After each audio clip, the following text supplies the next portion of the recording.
नमस्कार विद्यार्थियों, आपको इस वीडियो में हिंदी के वर्ण वर्णमाला की ओर चलते हुए बहुत ही इजीली तरीके से और बहुत ही स्पष्टीकरण और परिभाषाएं सहित उदाहरण सहित आपको पूरा व्याख्या पूरा एक्सप्लेनेशन करते हुए आपको हिंदी की वर्णमाला की ओर चलते हुए आपको बहुत गहराई रूप से हिंदी की व्याकरण की तरफ ले चलते हैं।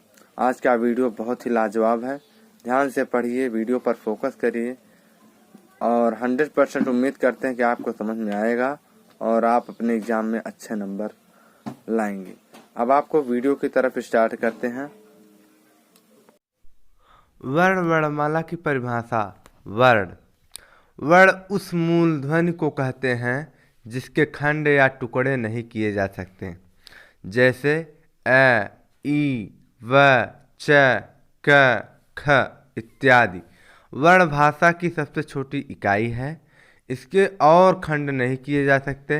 उदाहरण द्वारा मूल ध्वनियों को यहाँ स्पष्ट किया जा सकता है। जैसे राम और गया में चार चार मूल ध्वनियाँ हैं जिनके खंड नहीं किए जा सकते। र धन आ धन म धन अ यानी बराबर राम हो गया। वैसे गया में ग धन अ धन य धन आ बराबर गया।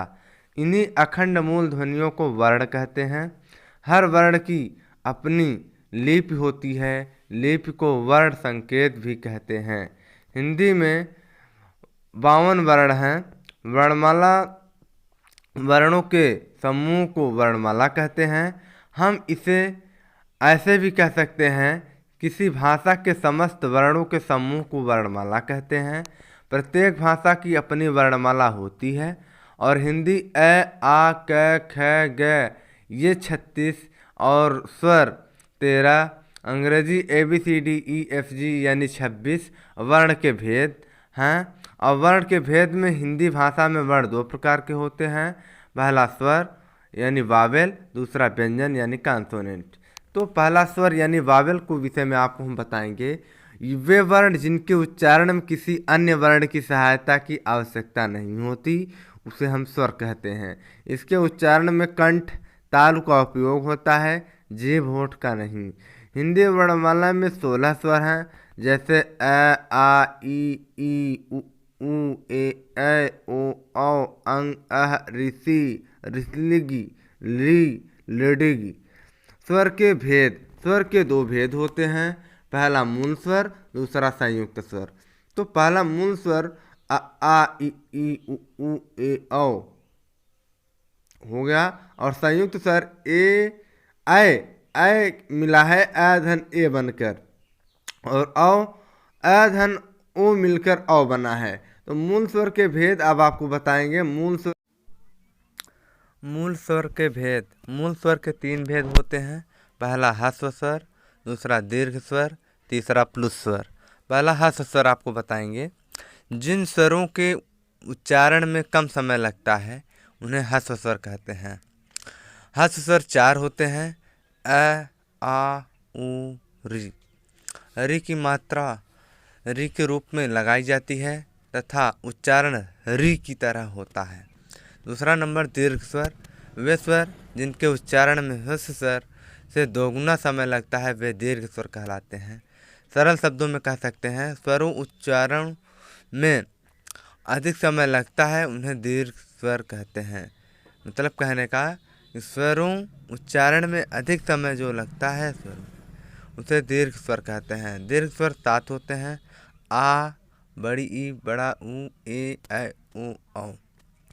ये दीर्घ स्वर 2 शब्दों के योग से बनते हैं, जैसे आ बराबर अ धन अ मिलकर आ बना है। छोटी ई धन छोटी ई मिलकर बड़ी ई बनी है। छोटा ऊ धन छोटा ऊ मिलकर बड़ा ऊ बना है। और अ धन ई मिलकर ए बना है। वैसे ही अ धन ए मिलकर ऐ बना है। अ धन ऊ मिलकर ओ बना है और अ धन ओ मिलकर औ बना है। तीसरा नंबर आपको बताएंगे प्लुस स्वर।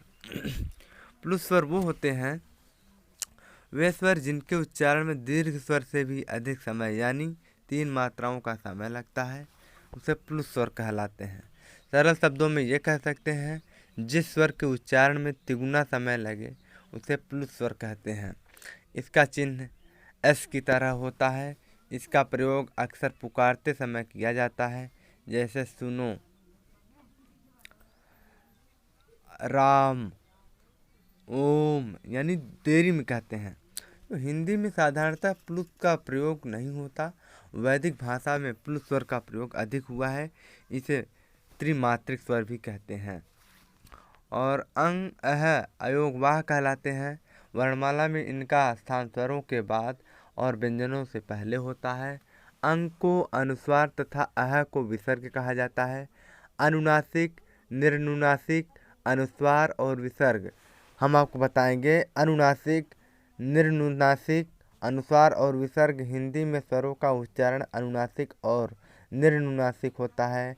अनुस्वार और विसर्ग व्यंजन है जो स्वर के बाद स्वर से स्वतंत्र आते हैं। इनके संकेत चिन्ह इस प्रकार हैं।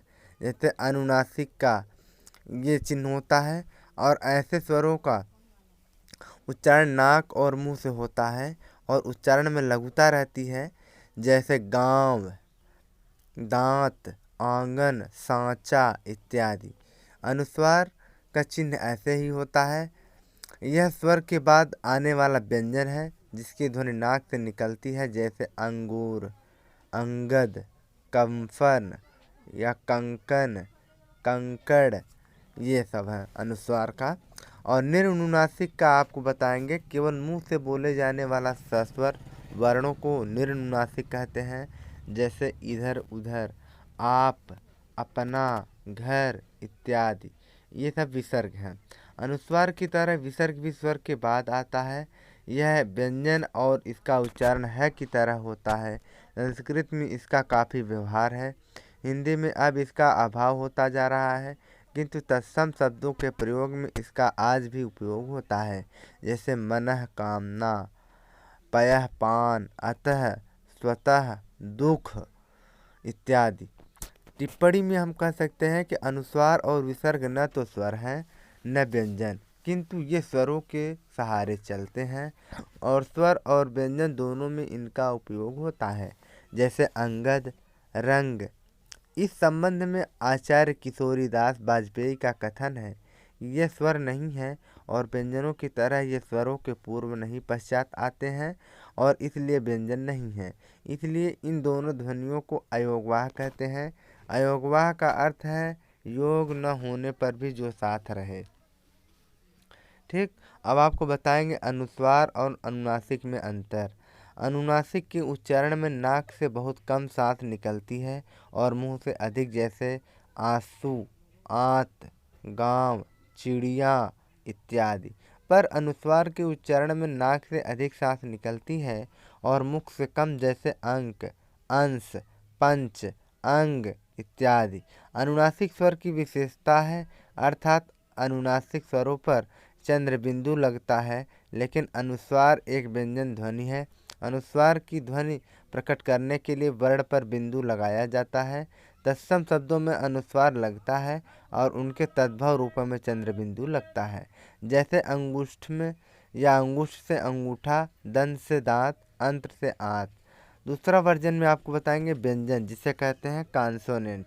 अब कॉन्सोनेंट आपको बताने चल रहे हैं। जिन वर्णों को बोलने के लिए स्वर की सहायता लेनी पड़ती है उन्हें व्यंजन कहते हैं। दूसरे शब्दों में ये कह सकते हैं कि व्यंजन उन वर्णों को कहते हैं जिनके उच्चारण में स्वर वर्णों की सहायता ली जाती है, जैसे क, ख, ग, च, छ, त, द, ध, भ, म इत्यादि। क से विसर्ग अह यानी तक सभी वर्ण व्यंजन है। प्रत्येक व्यंजन के उच्चारण में अ की ध्वनि छिपी रहती है।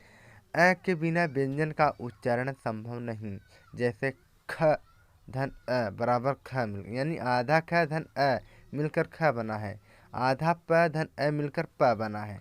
इसलिए व्यंजन वह ध्वनि है जिसके उच्चारण में भीतर से आती हुई वायु मुख में कहीं न कहीं किसी न किसी रूप में बाधित होती है।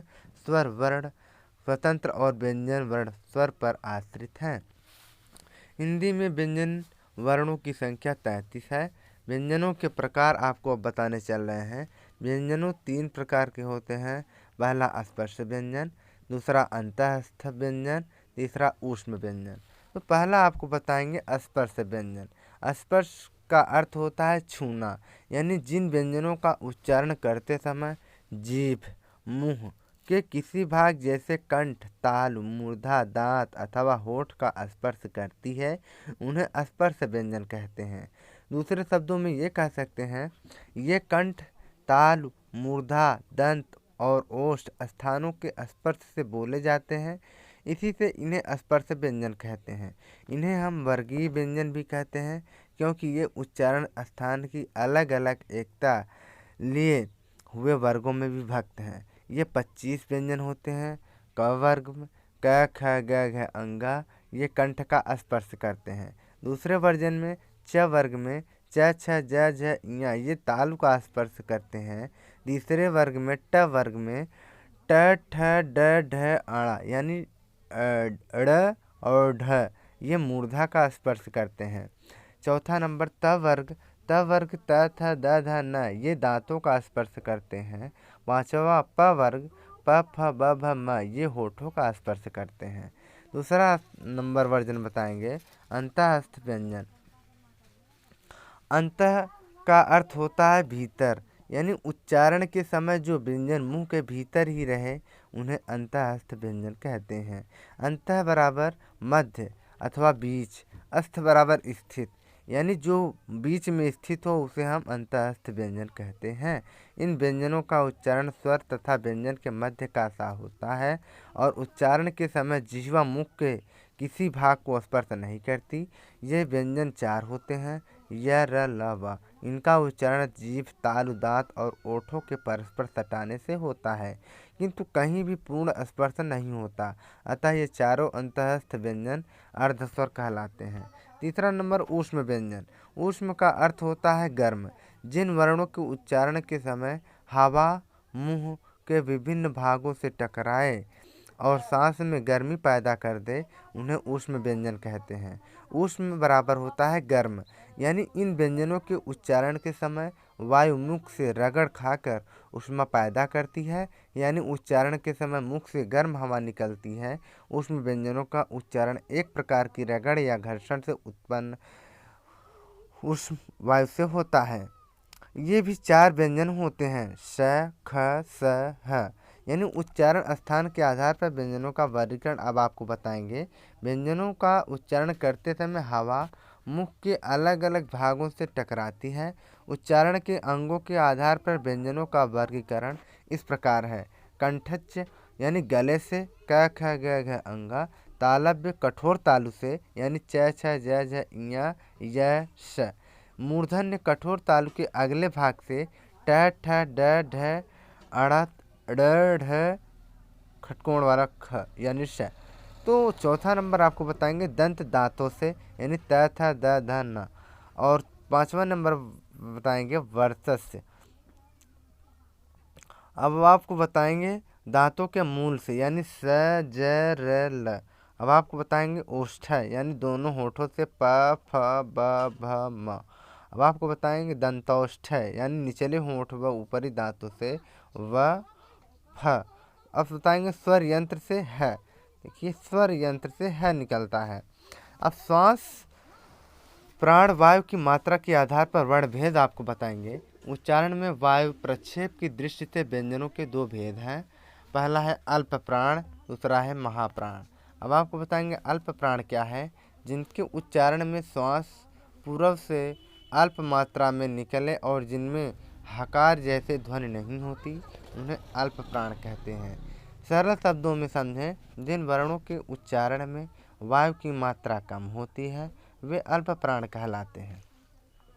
प्रत्येक वर्ग का पहला, तीसरा और 5वां वर्ण अल्प प्राण व्यंजन है, जैसे क, ग, अंग, ज, ञ, ट, ड, अण, त, द, न, प, ब, म। अंतस्थ य, र, ल, व भी अल्प प्राण ही हैं। अब आपको बताएंगे महाप्राण। महाप्राण वो होते हैं जिनके उच्चारण में हकार जैसी ध्वनियाँ विशेष रूप से रहती है और श्वास अधिक मात्रा में निकलती है उन्हें महाप्राण कहते हैं। सरल शब्दों में जिन वर्णों के उच्चारण में वायु की मात्रा अधिक होती है उसे महाप्राण कहते हैं। प्रत्येक वर्ग का दूसरा और चौथा वर्ण तथा समस्त ऊष्म वर्ण महाप्राण है, जैसे ख, घ, छ, झ, ठ, ढ, थ, ध, फ, भ और स, ख, स, ह। ये सब संक्षेप में अल्प प्राण वर्णों की अपेक्षा महाप्राणों में प्राण वायु का उपयोग अधिक श्रम पूर्वक करना पड़ता है।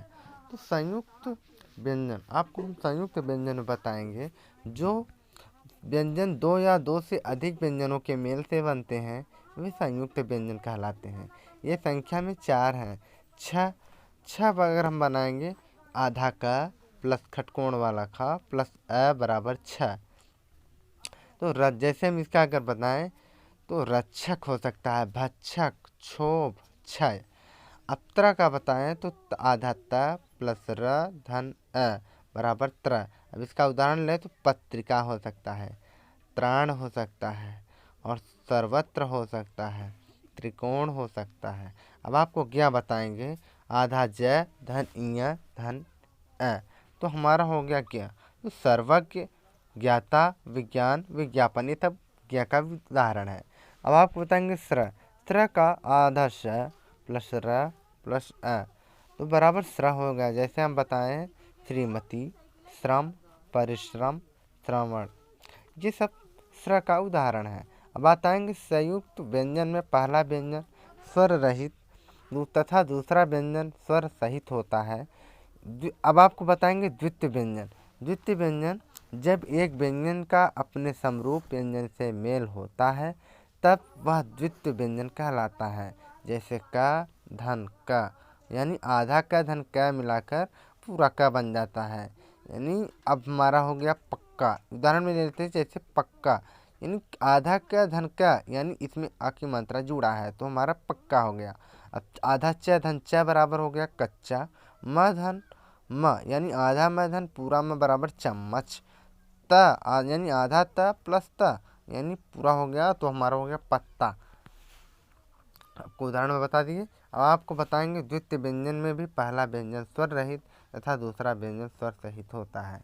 अब आपको अगले वर्जन में चलते हैं, संयुक्ताक्षर। तो संयुक्ताक्षर क्या कहता है, जब एक स्वर रहित व्यंजन अन्य स्वर सहित व्यंजन से मिलता है तब वह संयुक्ताक्षर कहलाता है। और जैसे आधा क धन त बराबर त बराबर संयुक्त। अब आधा स धन थ बराबर स्थ बराबर स्थान। आधा स धन व बराबर स्व, यानी बराबर अगर एग्जाम्पल निकाले तो इसका स्वाद भी बन सकता है। अब आधा द धन ध बराबर यानी ध यानी बराबर शुद्ध, इसका एग्जाम्पल हम शुद्ध निकाल सकते हैं, सिद्धार्थ निकाल सकते हैं। अब यहाँ से दो अलग अलग व्यंजन मिलकर कोई नया व्यंजन नहीं बनाते, ये भी बात को समझना जरूरी है।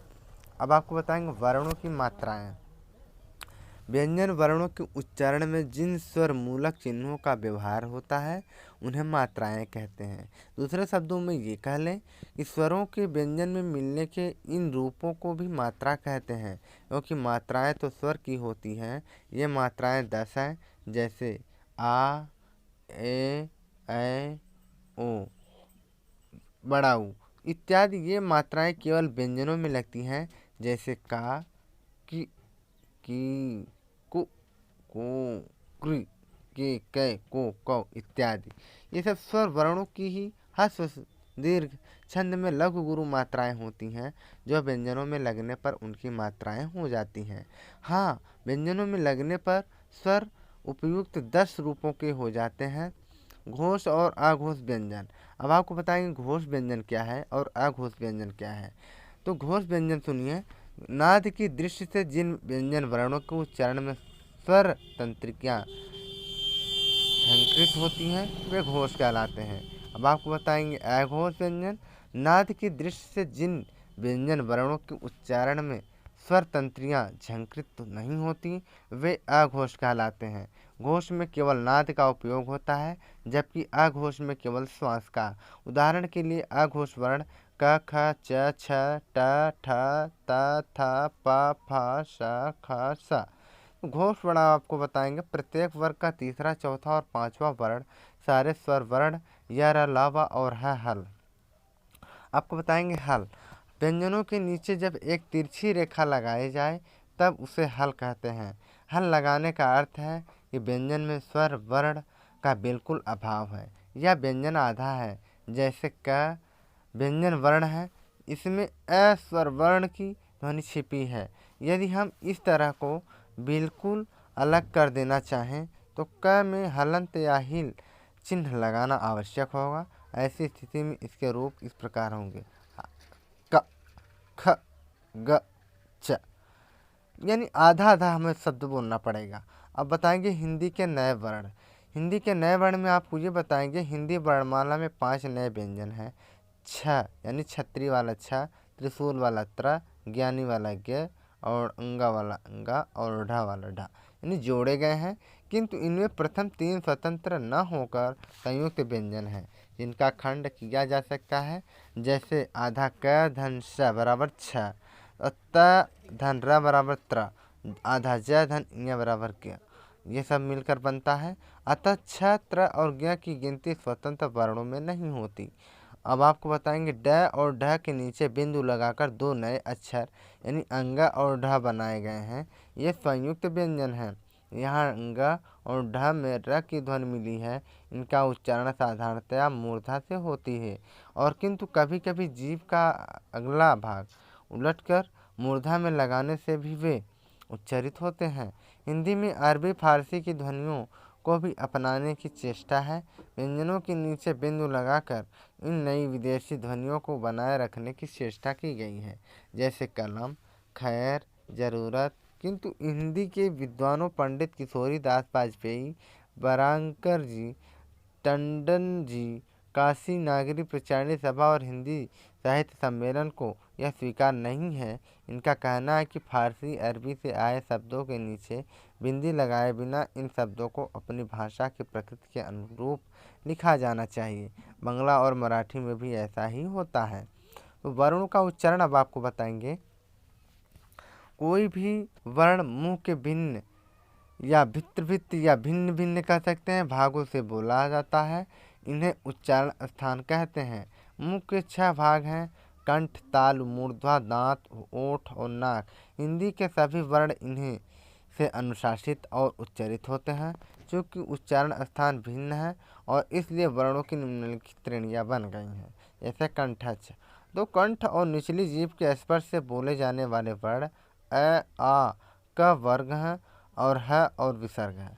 तो तालव्य को अगर बताया तो तालु और जीभ के स्पर्श से बोले जाने वाले शब्द या वर्ण उसे तालव्य कहते हैं। जैसे वर्ण में ले तो ई और बड़ी च वर्ग और य और श। अब मूर्धन्य में आपको बताया तो मूर्धा और जीभ के स्पर्श वाले वर्ण ट वर्ग और र श आते हैं। अब दंत की बात करें तो दांत और जीभ के स्पर्श से बोले जाने वाले वर्ण त वर्ग ल श। अब ओष्ठ की बात करें तो दोनों ओठों के स्पर्श से बोले जाने वाले वर्ण उ और बड़ा उ प वर्ग में आते हैं। और कंठ तालव्य की बात करें तो कंठ और तालु में जीभ के स्पर्श से बोले जाने वाले वर्ण ए ऐ।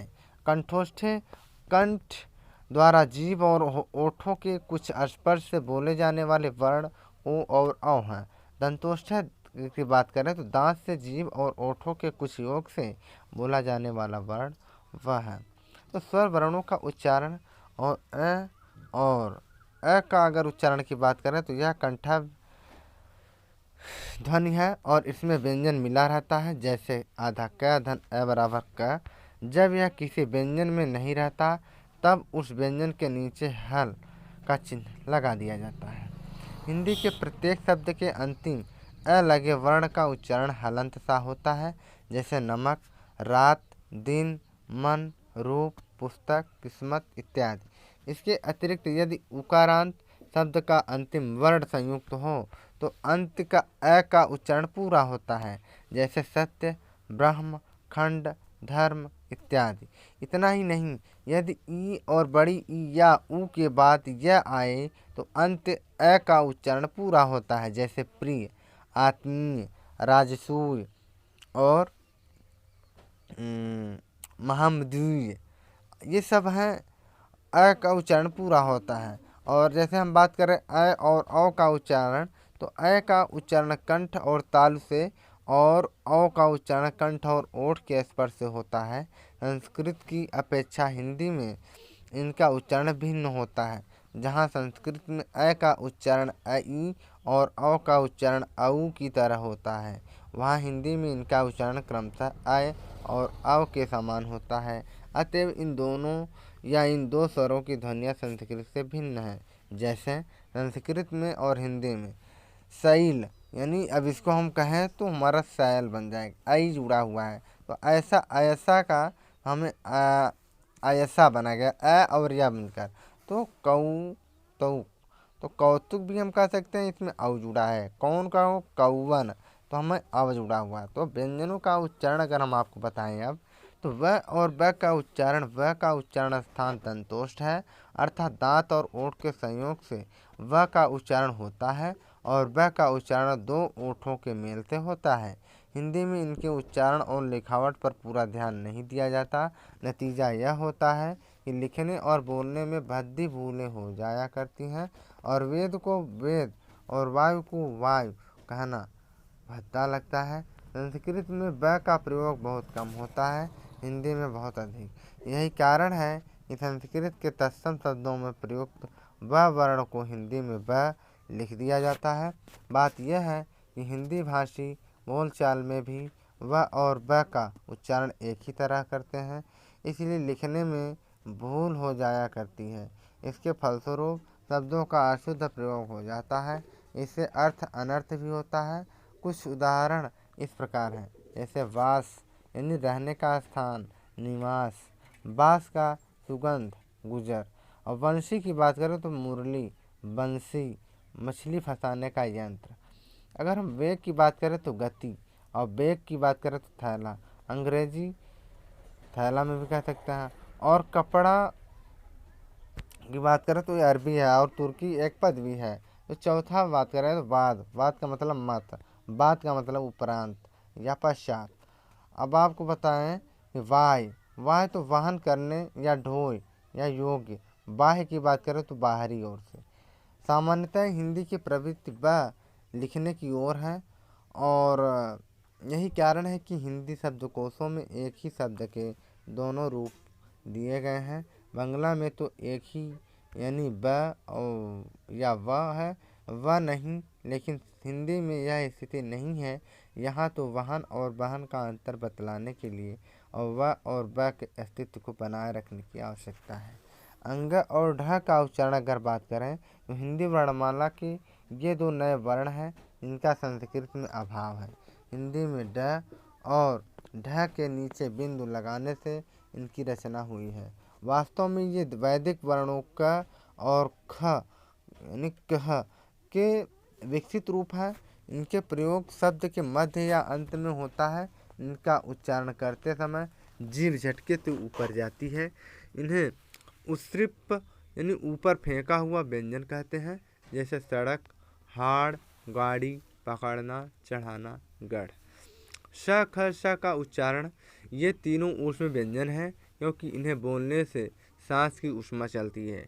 ये संघर्षी व्यंजन है, और श के उच्चारण में जिह्वा यानी ताल को स्पर्श करती है और हवा दोनों बंगलों में स्पर्श करती हुई निकल जाती है। पर स यानी खटकोण के उच्चारण में जिह्वा मूर्धा को स्पर्श करती है, और अतएव स यानी शलीफा वाला श तालव्य वर्ण है और खटकोण वाला का मूर्धन्य वर्ण है। हिंदी में अब श का उच्चारण श के समान होता है और खटकोण वर्ण उच्चारण में नहीं, पर लेखन में है। सामान्य रूप से ख का प्रयोग तत्सम शब्दों में होता है, जैसे अनुष्ठान, विषाद, निष्ठा, विषम, कषाय इत्यादि। ये स और सरलता वाला स के उच्चारण में भेद स्पष्ट है। जहाँ स के उच्चारण में जीवा ताल को स्पर्श करती है, वहाँ स के उच्चारण में जीवा दांत को स्पर्श करती है। इसलिए स वर्ण सामान्यतः संस्कृत, फारसी, अरबी और अंग्रेजी के शब्दों में पाया जाता है, जैसे पशु, अंश, शराब, शीशा, लाश, स्टेशन, कमीशन इत्यादि। हिंदी की बोलियों में श या ख का स्थान स ने ले लिया है। स और स के अशुद्ध उच्चारण से गलत शब्द बन जाते हैं। और अगर हम बात करें तो उनका अर्थ ही बदल जाता है। अर्थ और उच्चारण के अंतर को दिखलाने वाले कुछ उदाहरण इस प्रकार हैं, जैसे हम अपने से बता रहे हैं, आपकी स्क्रीन पर नहीं बताएंगे।